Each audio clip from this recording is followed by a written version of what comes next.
अस्सलाम वालेकुम, मैं हूं मोहसिन शहजाद मोहसिन और आप देख रहे हैं MSM मेंटोर। आज से हम एक नए लेक्चर सीरीज का आगाज करने लगे हैं और इस कोर्स में हम पढ़ेंगे इलेक्ट्रोस्टैटिक के बारे में। ये लेक्चर FSC पार्ट 2 और BSc के स्टूडेंट्स के लिए रहेगा और इसमें जो इलेक्ट्रोस्टैटिक में जो मोस्ट इम्पॉर्टेंट और बेसिक कॉन्सेप्ट है चार्ज का, हम वहाँ से स्टार्ट करेंगे। सबसे पहले हम देखेंगे कि चार्ज क्या है, फिर चार्ज की क्वांटाइजेशन को समझेंगे, फिर इसकी कंजर्वेशन ऑफ चार्ज की भी बात करेंगे और उसके बाद जो हमारा मेन टॉपिक रहेगा कूलम्स लॉ से ऑनवर्ड हम आगे स्टार्ट करेंगे। तो सबसे पहले हम समझ लेते हैं कि चार्ज क्या है। बेसिकली इलेक्ट्रोमैग्नेटिज्म में हम बात करते हैं इलेक्ट्रोस्टैटिक की एंड इलेक्ट्रोडायनेमिक्स की। तो अभी हम जो पढ़ने लगे हैं हमारा जो मेन फोकस रहेगा वो इलेक्ट्रोस्टैटिक्स पे रहेगा और उसमें भी जो सबसे इंपॉर्टेंट टॉपिक जो है वो चार्ज की हम बात करेंगे। चार्ज एक मैटर की इंट्रिंसिक प्रॉपर्टी होती है या फिर हम इसको कह सकते हैं कि ये उसकी फंडामेंटल प्रॉपर्टी होती है। अब इस चीज को समझेंगे इस तरह से कि अगर हमारे पास एक एटम है, एटम अमूमन न्यूट्रल होता है, इसके अंदर मौजूद नंबर ऑफ प्रोटॉन और इलेक्ट्रॉन की तादाद बराबर होती है, मतलब कि पॉजिटिव और नेगेटिव चार्जेस बराबर होते हैं। इस तरह से एटम जो होगा वो न्यूट्रल कहलाता है। अगर हम इसमें एक इलेक्ट्रॉन एंटर कर देते हैं इस एटम के अंदर तो क्या होगा कि यहाँ पर एक्सेस ऑफ नेगेटिव चार्ज हो जाएंगे, यानी यहाँ पर हम एक और इलेक्ट्रॉन जो होगा वो इसमें एंटर कर दिया तो नेगेटिव चार्ज की तादाद ज़्यादा हो जाएगी बनिस्बत पॉजिटिव चार्ज की। तो हम कहेंगे कि ये एटम इस वक्त चार्ज है और चार्ज भी किस तरह से है, नेगेटिवली चार्ज है, ठीक है। या फिर हम इस तरह से करें कि इसमें एक इलेक्ट्रॉन निकाल दें, ठीक है। यहाँ से ये इलेक्ट्रॉन है, इसको हम यहाँ से निकाल देंगे तो यहाँ पीछे इसकी एक वैकेंसी रह जाएगी और पॉजिटिव चार्ज जो है वो ज़्यादा हो जाएंगे। तो इस तरह से हम कहेंगे कि ये पॉजिटिवली चार्ज हो गया।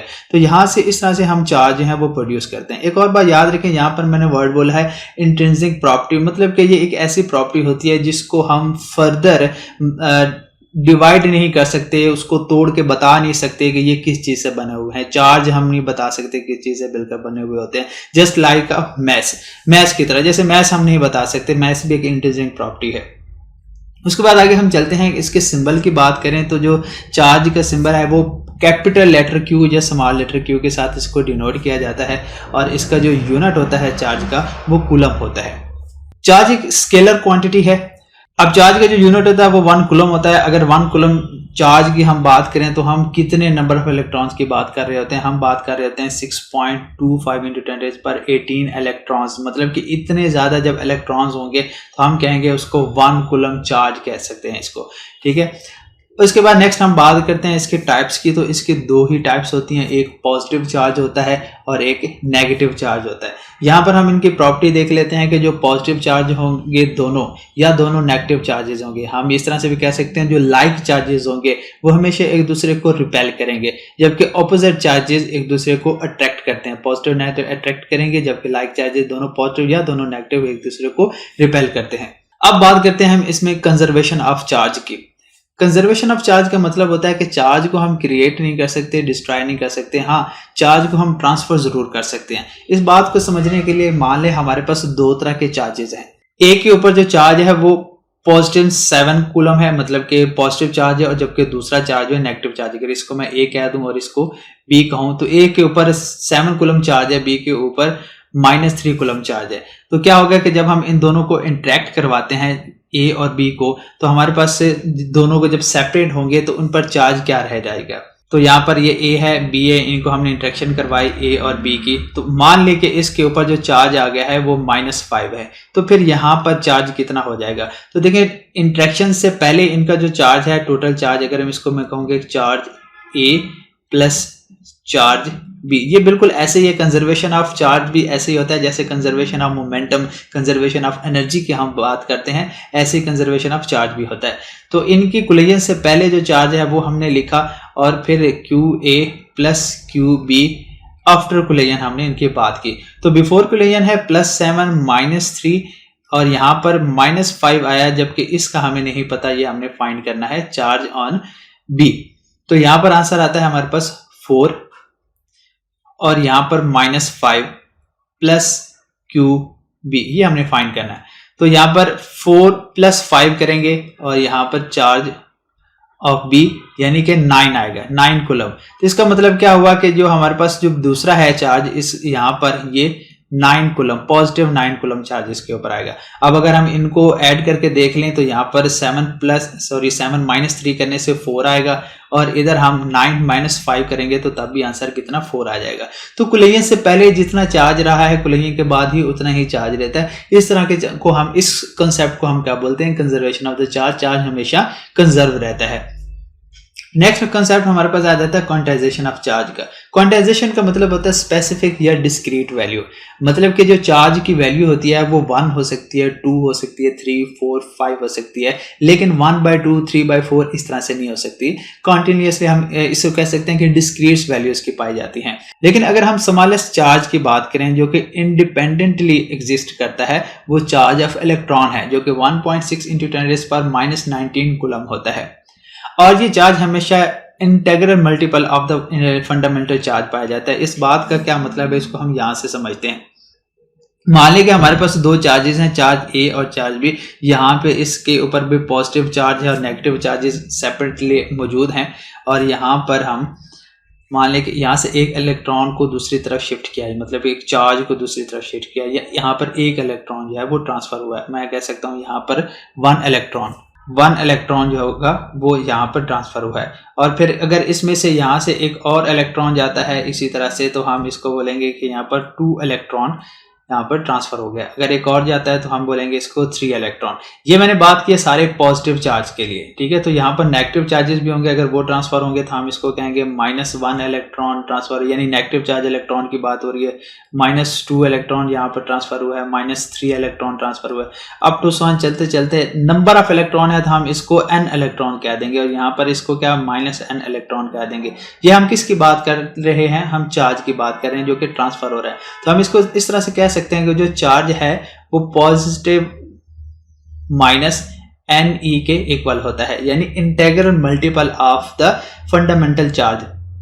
तो यहां पर जो n है ये क्या बताते हैं हमें, n इंटीजर्स हैं, ठीक है।